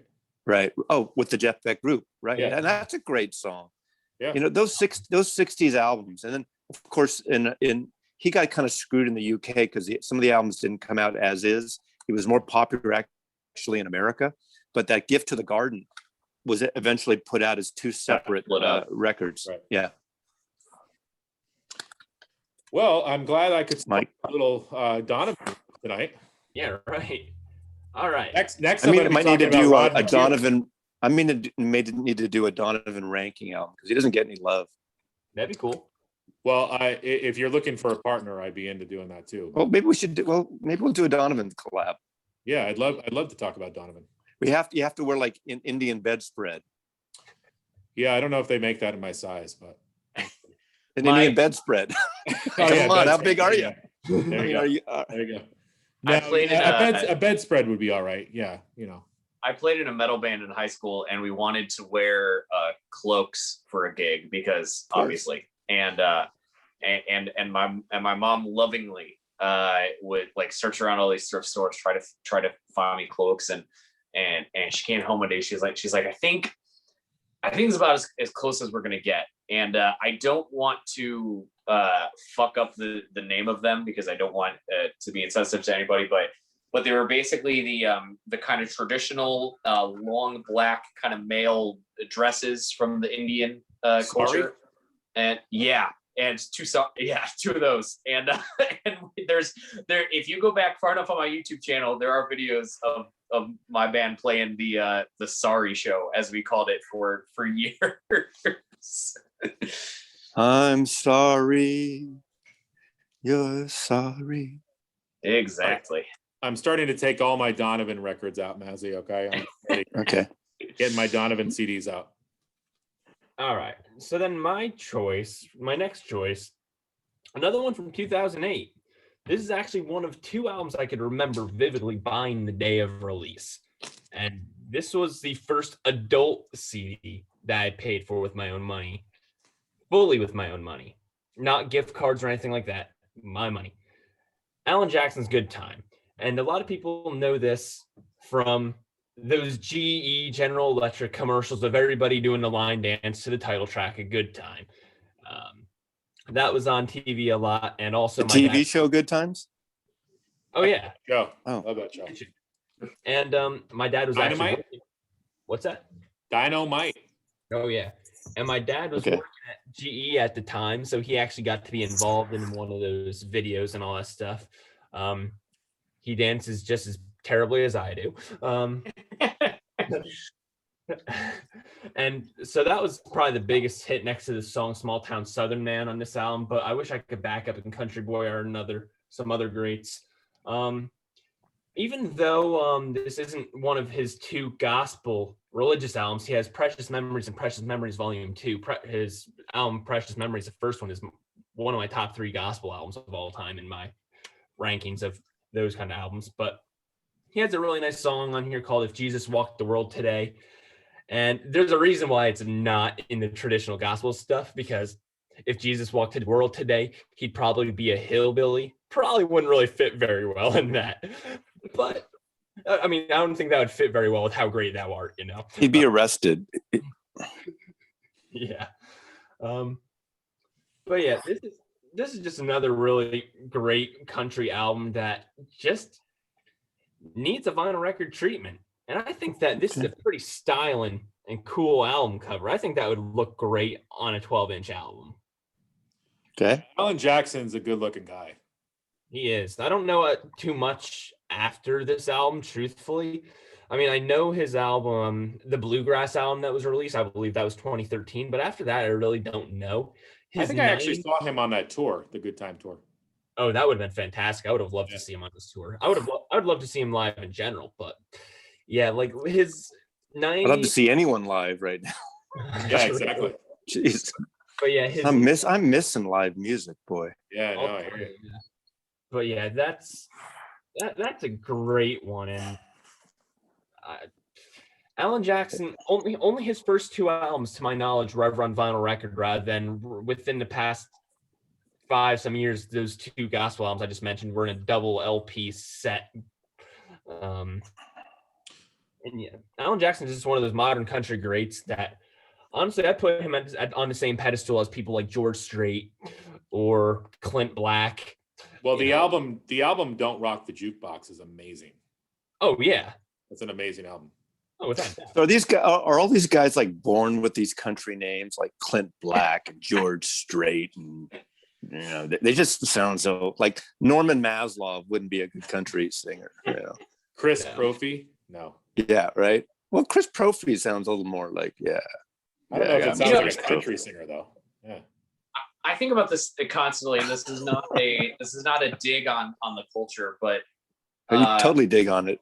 I've been trying to think of a rapper that I actively listen to that uses their own name. And I can't find one. Even something as simple as Danny Brown, guy I'm a big fan of. That gentleman's name is not Danny Brown, not even close. Yeah. I love Ice Cube, but what is Ice Cube's real name? I mean, it's not Ice Cube. That's the point. Well, that's what I'm saying. I love him, but I don't know his real name. Yeah. Huh. What was his real name? I believe it was. That's another video. Isn't it like his last name is Jackson, I believe, but I don't know what his. I mean, like Ad Rock from the Beastie Boys name drops his own name, Adam Horowitz, in Beastie Boy songs, but still goes by Ad Rock. Right. Yeah, like Jizza's name isn't actually Jizza. Like Killer Mike. I don't think you Clearly. can say that anymore, Mike. Okay. All right, What's whose that? turn is it? Whose turn is it? Mine. All right. I'm going with like a trilogy again. I'm trying at the same time. Now the box sets, I was thinking when you said this, a lot of box sets don't come out as vinyl for the obvious reason, because like on a 6 or 7 CD box set, no one can afford or going to want to buy like a 15 or 20 LP set. And I get that. Big Miles Davis fan, but I love the Metal Spine series. And I've said this on my channel before. My very first album I bought in 1970 of Miles Davis was Bitches Brew. I bought it. I did not get it, and I got rid of it. Right? And then about 5 years later, when I was working in a record store, someone was playing it, and I got it, and I love it. This series, this is number 6, 7, and 8 in the series. And what's great about this, I have all of them. I think there's just 8 of these. They do expand all the outtakes, all the versions, because a lot of these, especially these records that are more the jammy, funky, I almost want to say psychedelic. They're not psychedelic, but they're fusion. They're just literally, let's go in the studio and play. And of course, Teo Maceo, one of the producers, would in some cases just cut things up and make a record out of it. These were great because it had all the outtakes and they're wonderful. Now the Bitches Brew one, last year, there was a record store day of the other Bitches Brew, which took, like, in theory, the best of this as an alternative Bitches Brew, but it wasn't the full thing. So Bitches Brew, and what's great about these, I know this is about, in a way what we want on vinyl, but I don't want these on vinyl. I would never buy 20 record sets or 15 record sets of this shit. And I love it. But I like to put this stuff on when I'm working or hanging around and just let it go on CD. It's the perfect format for this. And then, of course, the next one is the Jack Johnson sessions, which is, I mean, you kind of call this stuff very groovy and funky in a way. And of course, the total groovy, funky one is the Down on the Corner series. Look at this cover. It's like, it's kind of like, what's that Cheech and Chong cartoon? Basketball Jones. Remember those kind of things? It's so like, and I didn't get this when it came. I bought the Columbia record when it came out. I didn't get this right away. But now I put this stuff on. I put this stuff on these spinal sets, and you just let it go. You don't think of a song. It's not about a song, or it's not about like even Kind of Blue or, the other stuff. And I like that stuff too. But sometimes when you're in like this mood, or, I mean, it'd be great for parties too or something. This stuff's just really great to put on. And just, it's great fun. But again, I don't think I'd want these on vinyl, but of course, I would be really tempted, but I would try to stay away. I wouldn't want to spend the money, but these are great. I need to get that metal box of On the Corner because I love the album. It was out of print for a while. It was going for a couple $100, 150, $200. And then last year sometime, or about a year ago, it was available at the Miles Davis store for about 2 months for regular price. I don't know if they found extras or did a reprint, and then it went away again. But I got mine I bought it at Amoeba in San Francisco when it came out. I bought all these within a year of each one coming out, but they're just great sets. Yeah. In a similar vein, even though it's not like outtakes like what you have there, kind of similar with this Elton John box set, Jewel Box. Like, I've seen that. they have all this material, I mean, on the studio albums or B-sides of the 45s, excuse me.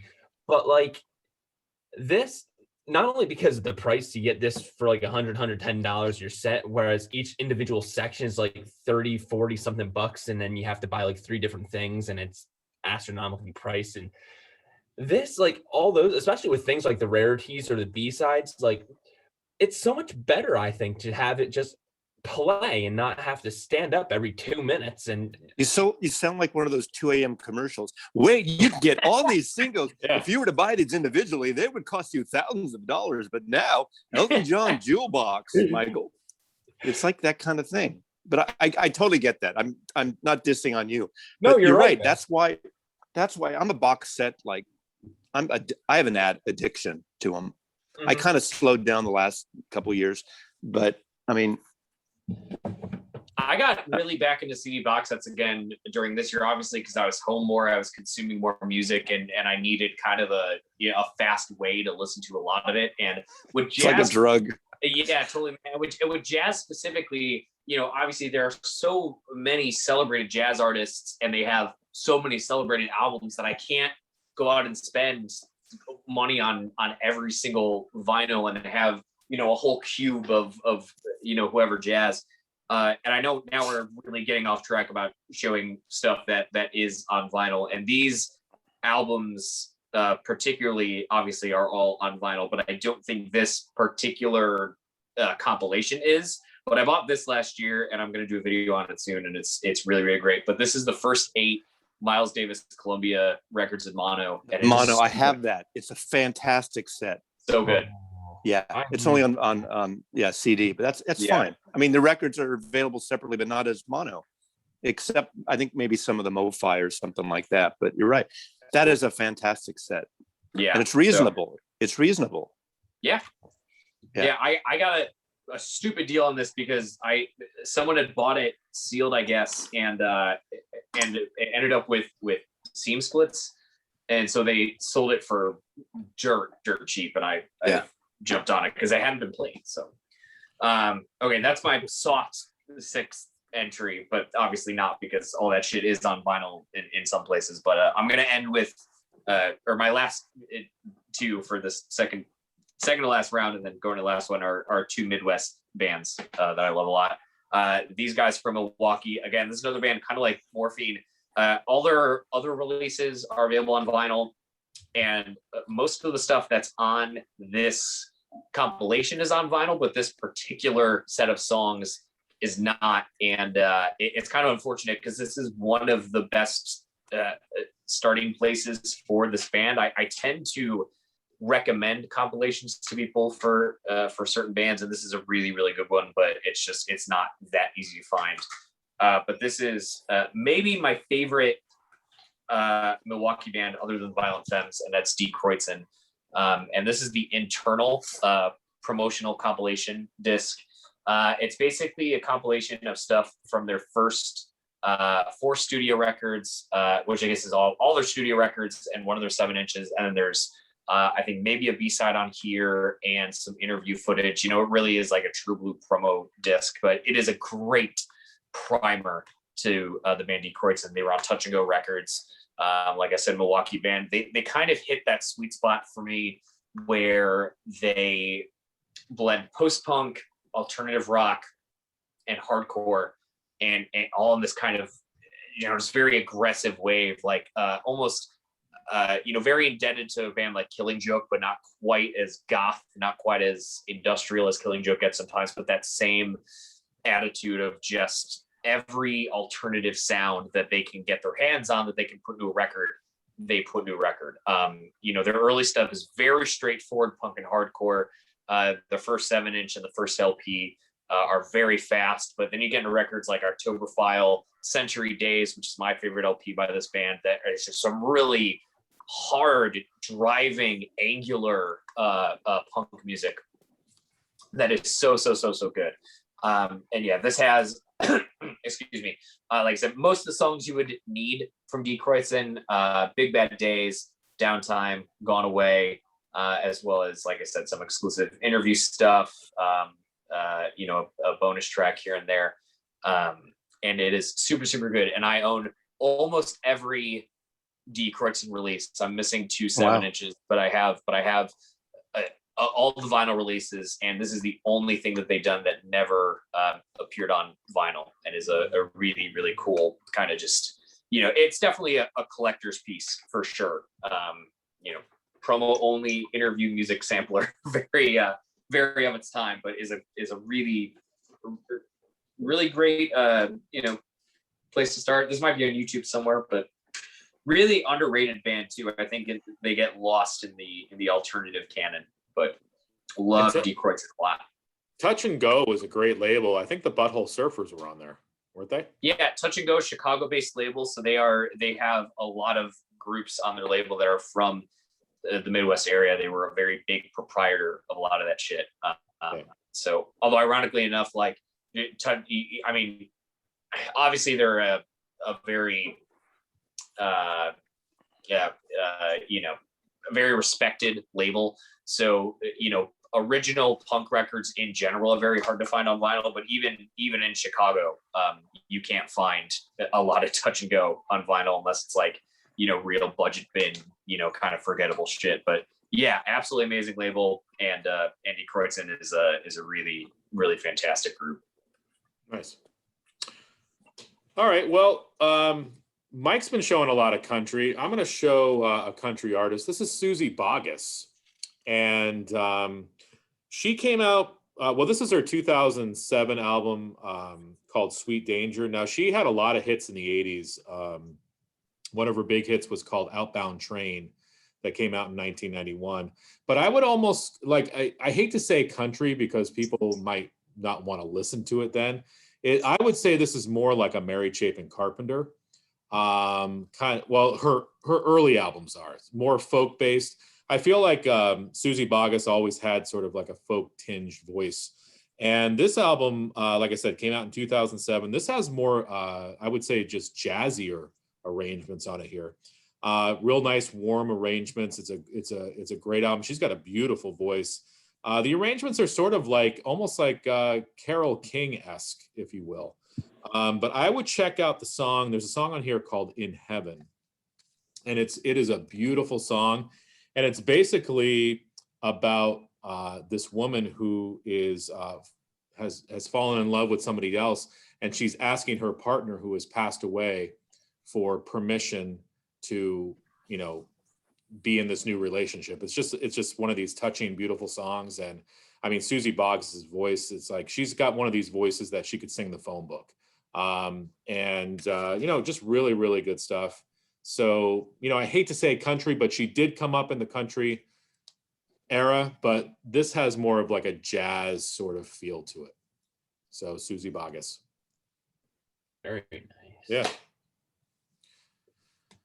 Final round, Michael. Final round. Ding, ding. Adrian. No, And we're up to, this is like an hour and 45 minutes so far. yeah, that's. Oh, so it's not that long. Nobody's watching right now, by the way. So this is my live album that I'm going to put into this.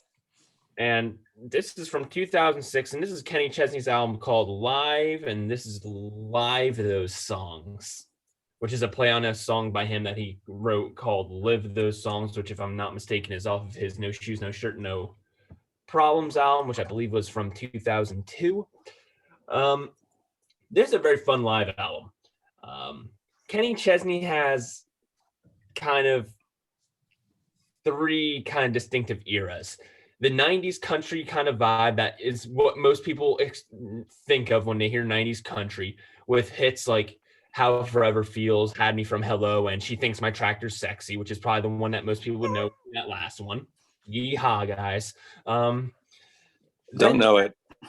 Then you kind of have the beachy, summery kind of vibe throughout the 2000s through early 2010s that combine that summer Jimmy Buffett and Uncle Kracker vibe kind of stuff with a little bit of the stadium stuff. It's like the good stadium country. It's not like the crap you hear nowadays, honestly. Like, these are the songs. This is kind of music, and this is a kind of live album that is fun to sing along with. And even though I heard this album long before I got to see the man himself live, I was loving this, and then I got to experience this a very similar situation. It was great. And then there's his modern stuff, which is I don't really know it as well. I assume it's more of the beachy guy kind of vibe, and blue chair bay rum, sitting back and with a coconut in his hand, kind of just chilling without a shirt on and all that. But this kind of had all its great hits up through that time. A lot of those songs I was talking about earlier. A song on here called "Young." A fantastic song. We were talking about "Beer for My Horses" earlier by Toby Keith. What about the song "Beer in Mexico"? Fantastic. Love it. Does Flaco Jimenez play on that? Oh, yeah, totally. There's a song on here called "When the Sun Goes Down," which is a song he did with Uncle Cracker, which is great. One of a couple songs they did together. "Back Where I Come From." Wow, I forgot about that song. I haven't heard that song in a whole long time. "Back Where I Come From," there's cornbread and chicken. How's that for a Southern type song? And then this, "She Thinks My Tractor's Sexy's" on here too. And that's most of the track listing. But Now, Mike, people know you live in Jersey, right? a lot of people do. Yeah, why? You're listening to all this country music. Yeah, you'd think I'm in Pennsylvania, but I'm in Jersey. He's in Well, you know, love the with Jersey my countryside. tractor. What's that, Logan? The Jersey countryside. Yeah, right. A lot of farms in Jersey. I live down the road from one, actually. Yeah, and she loves your tractor, Oh, yes. or she's hot on your tractor, or whatever. Yeah, No, she thinks my John Deere lawnmower tractor is sexy. I bet she does. The tractor of my tears. I like that song Oh. about the Temptations. Oh, yeah, great one.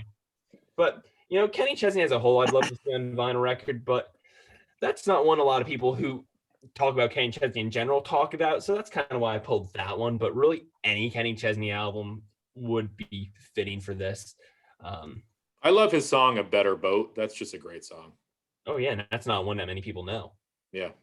Well, I almost picked a live album. I almost went with Van Halen's "Right Here, Right Now," and I think, you know, unfortunately, fortunately, depending on, you know, who you are, where you look at it, now that Eddie Van Halen has passed, I'm sure a kind of a more widespread reissue campaign will be down the pipeline. But I'm a Hagar guy, and you know, the second two Hagar studio records plus the live album are next to non-existent on vinyl for the most part. So it's honorable mention.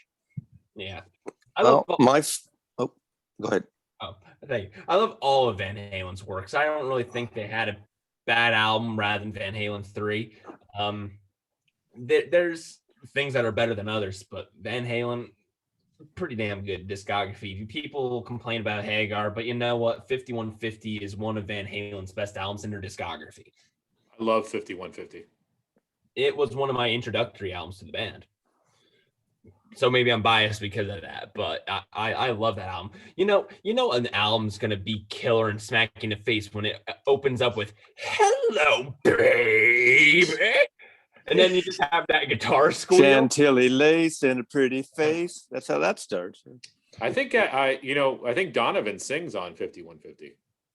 I don't know, but yeah, I mean, and that "Hello, baby" sure beats the lyrics from the Lou Reed and Metallica album, Lulu, which those opening lyrics are, I want to get that record. Everyone hates that record. I miss that that came out on vinyl. I miss that I record. have it I on have CD. that. Yeah.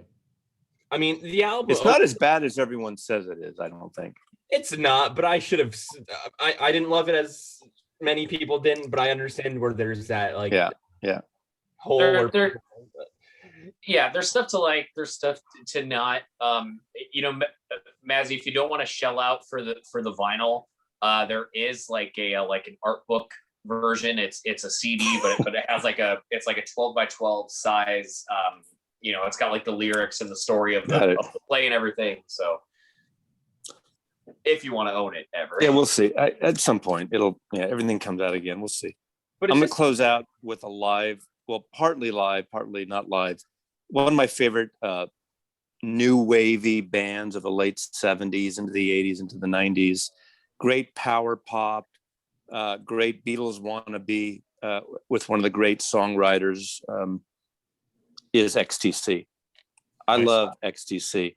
This is a cool collection. This is the best of their Transistor Blast, the best of their BBC sessions.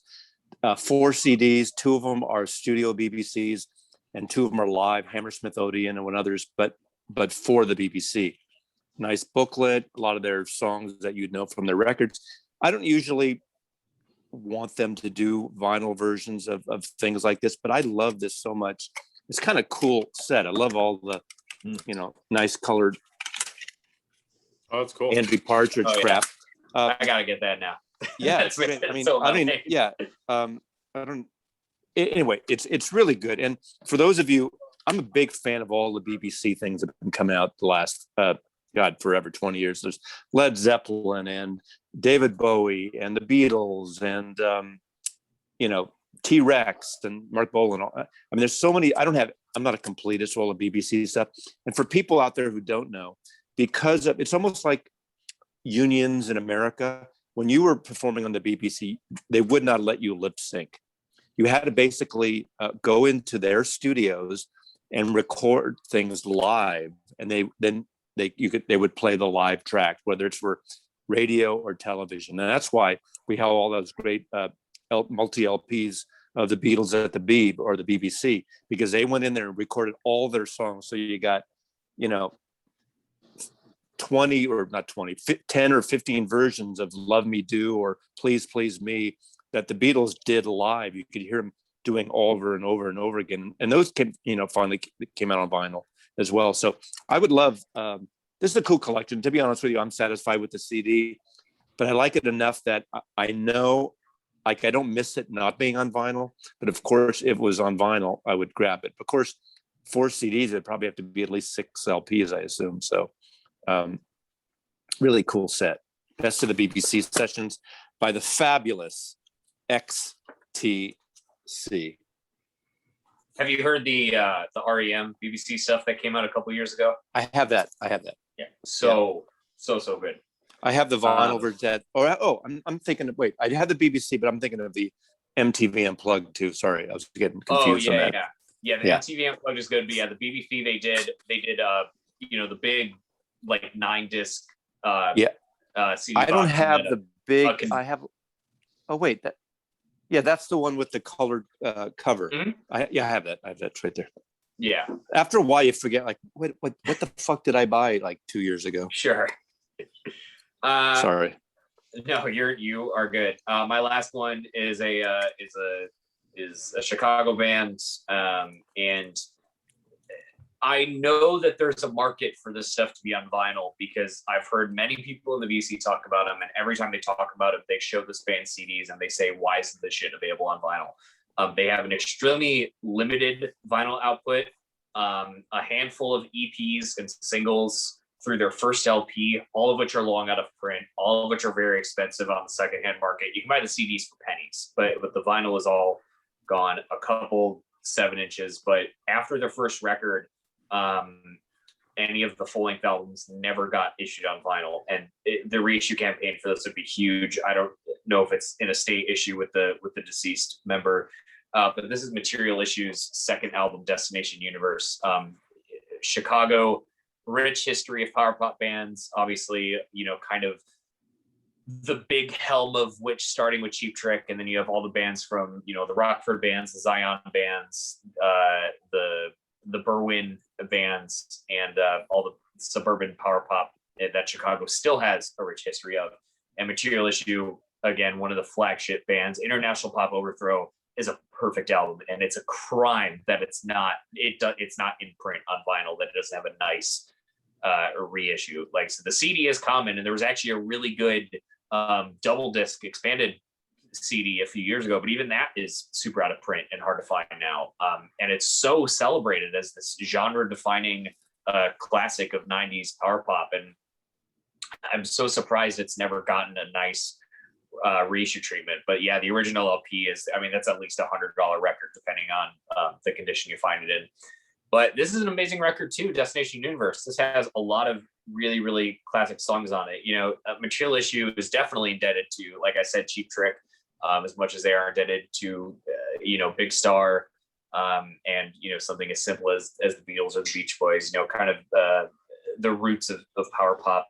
But yeah, the singles off of here, What Girls Want. What are the other ones on here? I thought Kim the Waitress was on this record, but I think that might be on their next one. Girl from Out of This World, just super, super catchy songs. Jim Ellison was a power pop master. And it's proven on the first record, it's proven on this record, it's proven on the next. I think there's 2 more full lengths after this. And he unfortunately took his life, which is what ended the band.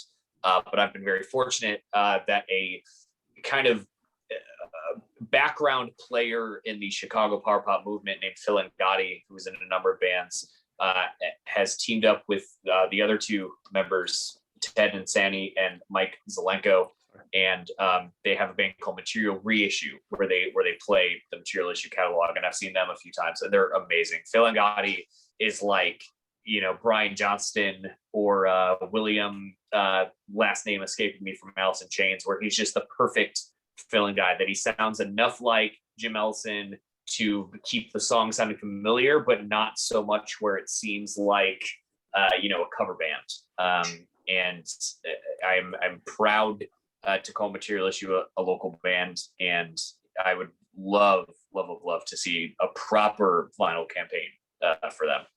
So what's that on the album cover? Is that the Human Centipede? No, this is just some sort of bicycle. Oh, I thought it was like some sort of bug. No, it does kind of look a little buggy. You're not wrong. All right. Well, my last CD is by an artist and that you've heard me talk about on my channel if you watch my channel, and that is Janice Ian. And Never heard of her. Never heard you talk about her. Really? Yeah. So Janice Ian, Black Flag, and who else I always talk about? Oh, Gordon Lightfoot. No, but I love Janice Ian. A lot of people only know her for Society's Child, which came out on her first album, and then a lot of people At 17. At 17, right? But she is still recording, and she came out with an album in 2000 called God and the FBI, which is an amazing, amazing album. And Willie Nelson actually sings on this album as well. She does a duet. He sings on every record. Yeah, well, yeah. and He's this is one of them. collaborated with everybody. Even And they do a duet called Memphis. It's really good, and this probably has my favorite Janice Ian song on it, called "She Must Be Beautiful," and it's metaphors with ships and sailing, and just it's an amazing song. It's one of those songs that really, if it came out back in the 60s, it's one of those songs that everybody would have covered. It would have become like sort of like a standard, in my opinion. And just a really, really good album. She plays with the arrangements. She's got some funky bass on this album, just a little bit of everything. And plus just that Janice Ian magic. And I was lucky enough to see her live in like, it was a small venue with there was like 40 of us. I mean, she was right in front of me, just playing her guitar and singing. It was amazing. Yeah, I'm going to always be waving the Janice Ian flag on my channel. And this album is proof. So if you like singer-songwriters, if you sort of like that singer-songwriter revival, you might dig this record. I have an OG of Verve Forecast, the first album. Yeah. I have that as well. It's such a great album. And then I mean, I have all of her stuff on CD. She has an album called Billy's Bones, which is really good as well. And Dolly Parton sings on that album. So Billy's Bones, you said? Billy's Bones. Yes. No comment. Oh, I wasn't even going there. I just didn't know if I don't think she's going there either. Mike. No. Human Centipede. Sorry. So, all right. Well, so thank you. Yeah. So we've reached the 2-hour mark. So if anybody's still watching, thank you. And I guess we'll be signing off, and hopefully, hey, maybe we'll do another collab at some point. Thank you for having me. It was fun. Thank you for being here. Thanks everybody for hopping on. Well, thank you, Logan, for coming up with the idea. Yeah, good one. All right, Absolutely. everybody, good night. Good night, y'all. All right, I'm gonna stop this.